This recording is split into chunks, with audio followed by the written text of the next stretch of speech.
Hello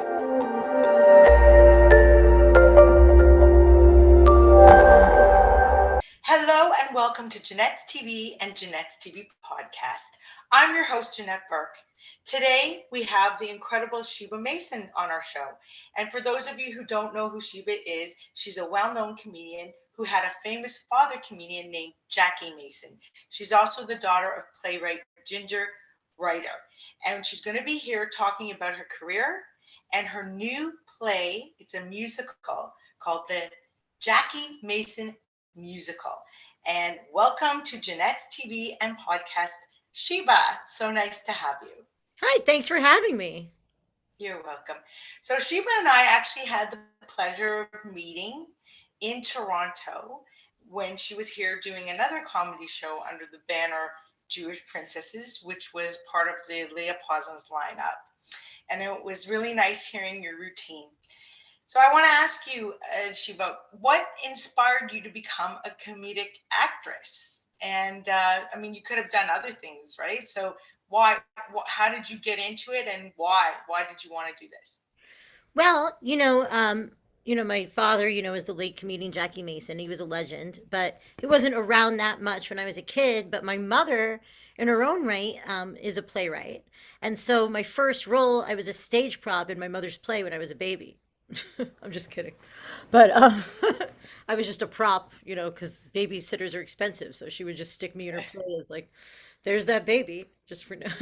um, but I got into theater mostly because of my mother. I worked in this thing that's called the South Florida Condo Circuit, which is like they have these giant theaters at like 55 and over communities. Like they're not, they just live there. And this comedian Frankie Mann, who's now passed away, like took me under his wing, and I started out there when I was 6 and 7, and he would bring me on stage, and we would have some patter, and I would sing a couple of songs, and that was like my intro into what it feels like to perform, for a huge audience. So it's in your blood, and you love what you do, obviously. Now Yeah. you talked about this man taking you under your wing, but I wanted to ask you what your other comedic influences were at the time. Like, for example, Joan Rivers or any of the big female comics, and males too. Who were you inspired by? Whose comedy did you love?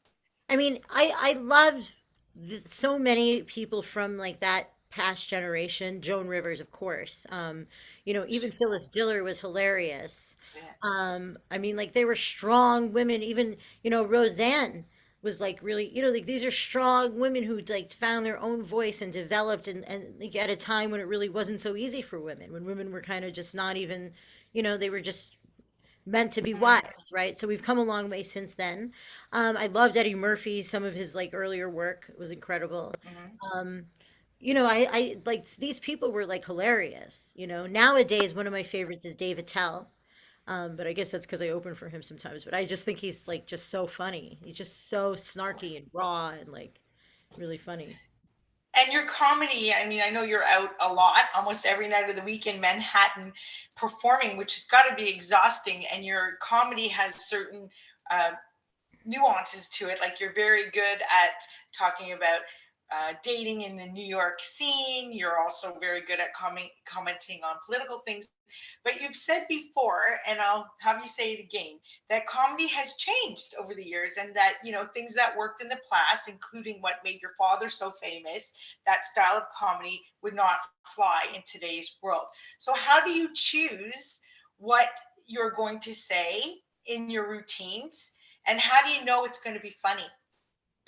Well, there's so much trial and error involved, you know. You could have an idea, you could think it's the most hilarious idea.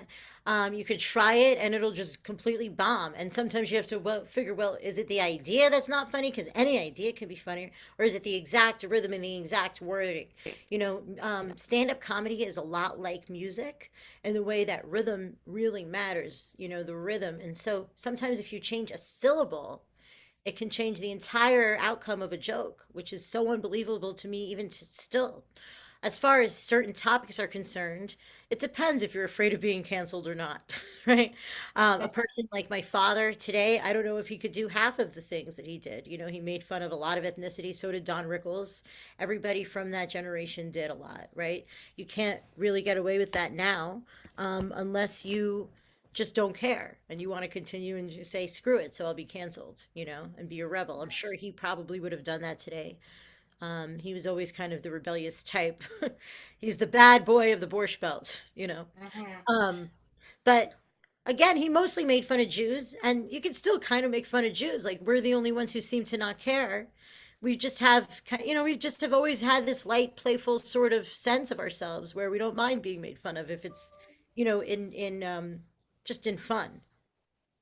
And in good taste, and Good doesn't border taste. on like too much like to do with the Holocaust or Mhm. concentration camps, or too much Right. of a negative stereotype to it. Exactly. But like, like the way my father's one of his famous things is how like a Jew walks into a restaurant and they have to move, but the plant's in my face. This isn't, you know, like a Gentile walks in and he sits down. A Jew always Yeah. has to complain. Yes. That stuff is Yes. funny. I don't love Holocaust humor at all either, by the way. But just little, our idiosyncrasies are funny. Yeah.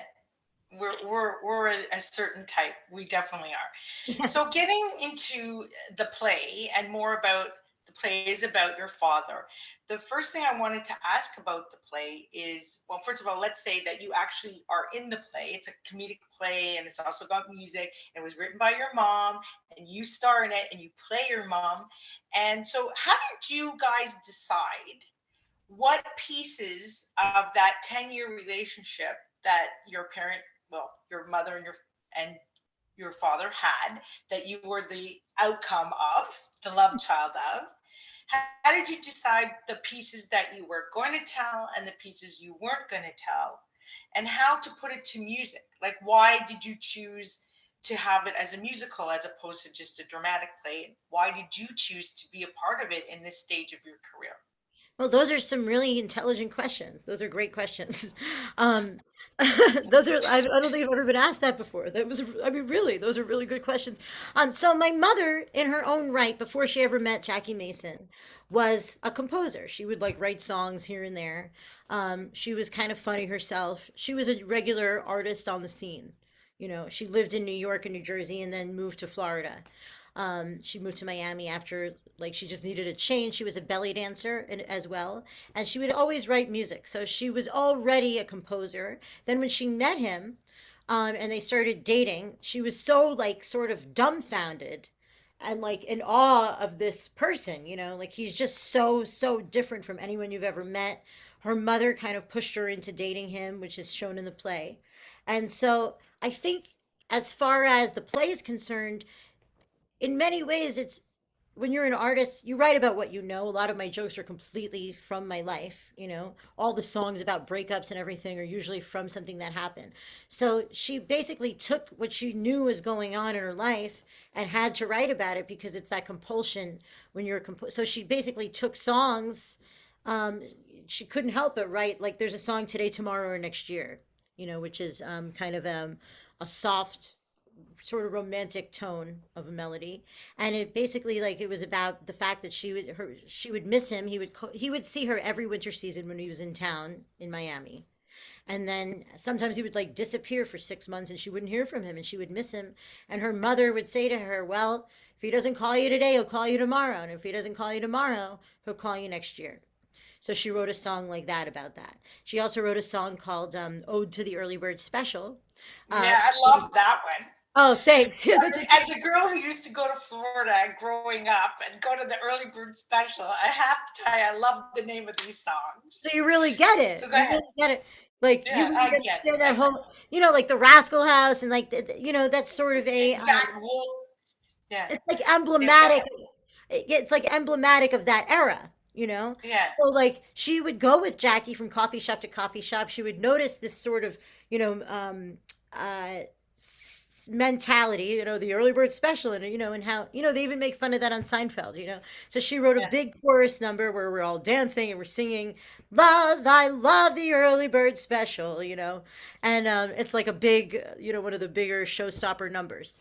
So that's why, like, for example, that's in there. There's another song called Celebrity Seekers, which is about, like, for example, the scene is like Jackie's at a coffee shop and people keep coming over to him. They recognize him, they're criticizing him, because that's what it is when you're a celebrity. You know, one person says, wow, I didn't even realize it was you. Damn, you shrunk, you know? Um, but that's really Yeah. based on like the things, the kind of characters that you would see in his life, and it's called like Celebrity Seekers. But without them, where oh where would I be? Is one of the lyrics in the song. So you do need your fans. You need your fans. Sometimes it can be annoying. Sometimes it can be this or that, trying on you, but you need them. So that's like another example of a song. There's another song in it called "The Finger," which is about the famous incident on the Ed Sullivan Show, where Oh, Jack, yes, yes, have you yes. heard about that? Where he may or may not have given him the finger, right? But it wasn't, he actually didn't give him the finger. And so this scene explains what really happened that night. Um, And what about the ode to the Yenta? That also I thought would sounded oh, I hilarious. never met this Yenta. So Yeah. that's based on also truth. So after my mother had me, Um, he was denying that he was the father, and it's a Yes. very funny scene where he's in court with his hand on, on the Bible, and he goes, "I never met this Yenta, never met her in my life." And as the song goes on, he goes, "All right, I guess the baby's mine," and he has to accept it. Because it's just funny. Like it goes on, and he denies meeting her. Then the next verse is he said, "All right, we might have had a coffee maybe once or maybe twice," and then the third verse is like, "All right, I was with her all the time, and the baby's mine." So that's a really, it's kind of interesting because you see like, So so reminiscing over these. Go ahead, finish. well, no, well, no, it's just that you see like the paternity suit and like the some of the articles. We were on the front page of like so many different newspapers at that time. Hmm. So reminiscing over these pieces of your life and the pieces of your parents' life, there must be, some parts of it that hurt and that, you maybe want to deal with. But the question is, what parts of the play do you want the audience to really know? Like, what parts do you want them to know about your father? Maybe they don't know the real him. What parts of the play do you not want them to know? How do you choose that? And there's going to be a follow up question to this. So answer that first. I've got a part two to it. Okay. Thank you. Well, my mother she wrote the play, and it's gone through a lot of revisions over the years. We workshopped it here and there, and then like it's changed so much, and you take certain things out and decide stuff like that. The Jackie character is painted as a really adorable, really compelling guy. The guy who plays him is so cute. People can't get over how cute he is. And he's like a younger version of him. He was really cute when he was in his 40s, just like adorable. Not tall and Uh, conventionally handsome, but like, really adorable and like such a personality and a lot of sex appeal. So he's painted really cute. You leave totally understanding what she saw in him if you didn't know that before. Because as he got older, it's like really what some people would say, like, what could you even see in this guy, uh-huh, Um, uh-huh. so he's really adorably painted. You see a lot of different facets of the celebrity aspect of it, the good parts, some of the bad parts. And other than that, even if you don't know who Jackie is, some people see it without even knowing who he ever was. It's really a love story. It's about a regular civilian who falls in love with a celebrity, and that could happen to anyone, and it has happened to other people. So it's really like it's a unrequited yet requited. It tears at your heartstrings, and it results in a child. But it's really just an everyday kind of a love story at the end of the day. Hmm. So here's the part two. You didn't have a close relationship with your father, right? You only what met him maybe once or twice, right? Like a handful of times, yeah. A handful of times. And during those times, was it an awkward? Was it daughterly, fatherly, or like did you always feel a little strained? Well, the first time I really I mean, he was around when I was a baby a little bit. And we Hmm. don't tell the whole truth in the play because, we're not, this is not like a scorned piece or Right. anything. It's just telling, it's just a slice of life, right? Mhm.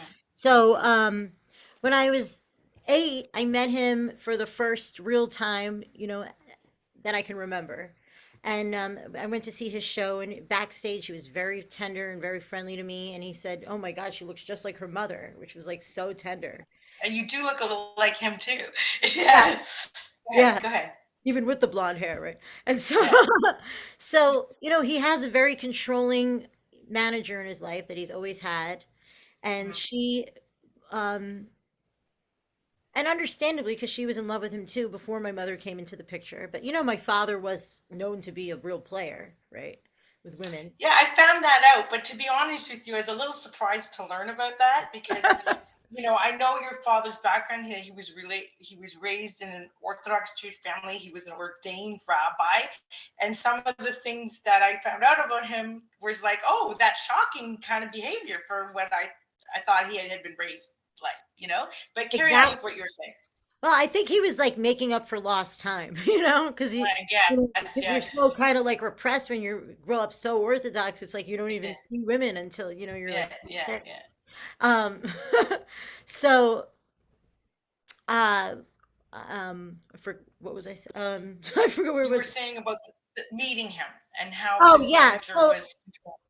she really kind of drove a wedge in any kind of an ability to have a relationship. She always wished that she had had his baby, and she didn't. And no Oh, one else it's too did. bad.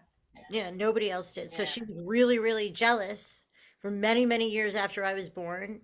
It was, you know, virtually impossible to ever really have a right. relationship with him. But if he were alive today and he were able to come and see you perform, either doing your own thing at one of your shows or seeing this play, what would you want him to to get out of it? What would you want him to see from you I and how you become as a comedian? Well, of course, it's always innate. We want our parents to be proud, you know. Um, I I'm did sure he start. is. I did also start a show in the middle of the pandemic because it's technically outside, and it's a comedy show that I still run now. And I think he always Uh, appreciated industriousness as a comedian. I mhm. would like him to see that, I mean, I would like him to be proud.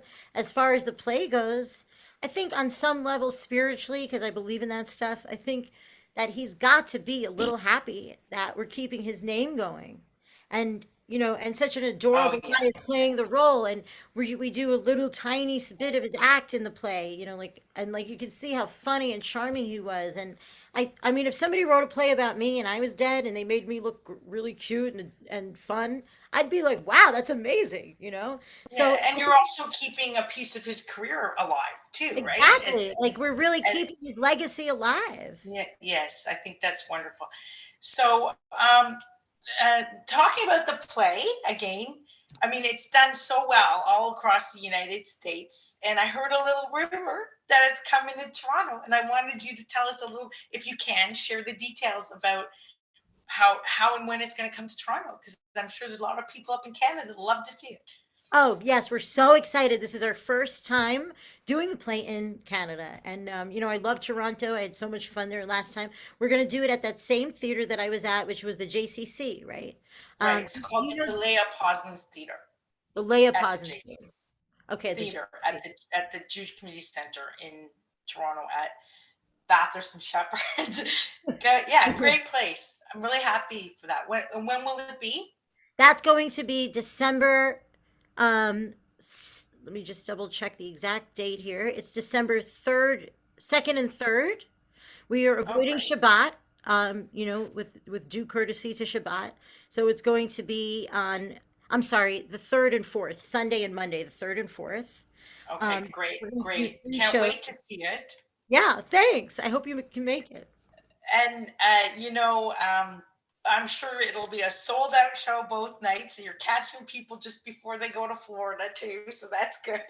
you Well, good. know, and I think it's going to be excellent. And so let's talk a little bit about you sing as well, right? You perform in a lot of different ways. You've been in a movie. Let's talk a little bit about that, and let's talk about some things maybe that you haven't done yet that you would love to do in your career. Well, thanks. um, well, yes, I do sing. I took singing lessons my whole life, and I sing in the play, and I'm looking forward to that. One of the people in the play is actually from Toronto. She plays the mother, and she's actually from Toronto, Cheryl Ray. She had a very popular show years ago on TV in Toronto, and so we're really happy that she's going to be in it. She's done it with us other places, and she just happens to be from there. So Oh, that's so you're not going to be playing in the Toronto performance because you played the no, mother, no, I'm in it, right? but it's so basically I play my mother and then she plays my grandmother. I know it's confusing on paper. Oh, so she's gonna play your grandmother. She Okay. plays like the dominating Jewish mother kind of. Uh-huh. We But don't know anything about that, do yeah, we? and so for me, the stuff that I'd like to do is, I would like to have a Netflix special soon. I'm working on some talks with people or something on Comedy Central. That would be giving me a great deal of pleasure. I do have an album out called Not Just a Horror on iTunes, and Oh, I would just like to keep going, keep producing. I'd like to be as prolific as possible. I'd love to have a part in a movie, a mansion. I'd like to be but you married. were in a movie, weren't you? In a movie once? I was in a movie not that long ago that won some sort of some awards, like Best Actress and comedy and stuff like that, which is now streaming on Amazon. Um, they're hoping to try to make that into a series. It was like really meant to be a pilot slash movie. So that was called Reality Disorder. Yeah, I Uh, saw that reality yeah. disorder. Interesting. Yeah, I think that might have been actually a neat little series. Yeah. Yeah, so they're still sort of talking about that. Things take forever in this business, I'm sure you know. Yeah. So you can talk and talk and talk and just hope one of the things hits. So speaking of being in this business, I'm in a different perspective than you are. But to be honest with you, I really initially wanted to be an actress from the time I was 3. And I don't know, everyone thought I could do comedy, but I just didn't. I did try my hand at acting. It didn't work out very well for me, maybe because I'm in Toronto and it's just becoming a hotbed for, production and what have you. But speaking of being in the business, so what do you feel is like the easiest thing about doing what you do and being Sheba Mason, and the hardest or most difficult thing about it? About being Sheba Mason. Yeah. And doing what you do or doing your craft and maybe even being in the business. Wow. How much time do you have? Well, Uh, I'm not in a rush. um, you know, um, there's really nothing has been easy. To be honest with you, nothing's really been easy. It's all a lot of everything takes a long time. I wish I could give you like a better answer, but it's it's fun once you finally get on stage and all that stuff. But there's a lot, when you're depending on other people to be the gatekeepers of things and stuff. It's just it's I've everything I've gotten on my own. Um, That's the best way. yeah. That's the best way. And I know that feeling because I share that with you. Everything I got on my own. I didn't have a lot of help, but whatever. People But ask me, they want to um, know, they're always asking me, like, did he leave you anything in the will? You know? And I tell them if he left me something in the will, wouldn't I have a better hairdresser? uh, well, that's kind of too bad. I personally think that you should have been left something. You were his daughter. You deserve that. But I'm not gonna, embarrass or go there. I don't, and it's not my place to. But I say to you that you should have probably been left something, and it's too bad if that was the case. Um, and Sheba, do you have any advice to, let's say, young, inspiring comics coming up that you would like to impart about how to maybe get started? Sure. The most important thing about doing stand up specifically is you've just got to do it. You can't do it with your friends and you can't talk about jokes with them only. It's trial and error in front of real audiences and it's doing it over and over and over again. The same joke that you think works doesn't work until you've done it 10 times with a bunch of different crowds. It might work once because you're excited about it, it might work twice because someone else in the audience gets it, but until you've done the same thing at least 10 to 12 times, that then and only then can you really say it works. So trial and error is so important. Reps, reps, reps. Just like going to the gym every day. It's just the most important thing you could do. Just that's the Okay, best so advice. before we close out here, I want to give you something we call the shameless promotion part of the show. And that is, I want you to tell me any shows you have coming up. I know we have the musical coming to Toronto on December 2nd and 3rd, or 3rd and 4th. But what have you got going on now? And promote anything. Give me your website and just tell me what's coming up for you for the summer and into fall. Cool. Well, I'm headlining a few different places. There's gonna be one in I don't even look at the place until like a week before. Pennsylvania, I'm gonna be headlining. I have a bunch of gigs coming up. I'm gonna be at Gotham Comedy Club, which is a big one around here. Tonight I'm at the Stand Comedy Club, and I'm gonna be traveling around a lot, all throughout the summer. I'm going to be in Texas at one point, at the Funny Wow. Bone. Yeah, and in Albany, which is hopefully the smell of smoke will be gone by then for everybody. Um, but yeah, so and then I always have my show that I run nightly. If anyone is ever in New York City, whether I'm physically there or not, it runs nightly that I began. It's called Sheba's Speakeasy. And the website is just my website, shebamason.com, SHEBAMASON.com. And I have a wide variety of some of the best New York comics. And we even get occasional celebrity drop-ins and stuff. And Oh, that's what's wow. going on. Yeah, so any night of the week I have that going on, and people, there's a lot of word of mouth and people like the show. There's always different comics. There's really good food there. So it's a fun night out. And this is where at Goth it's called?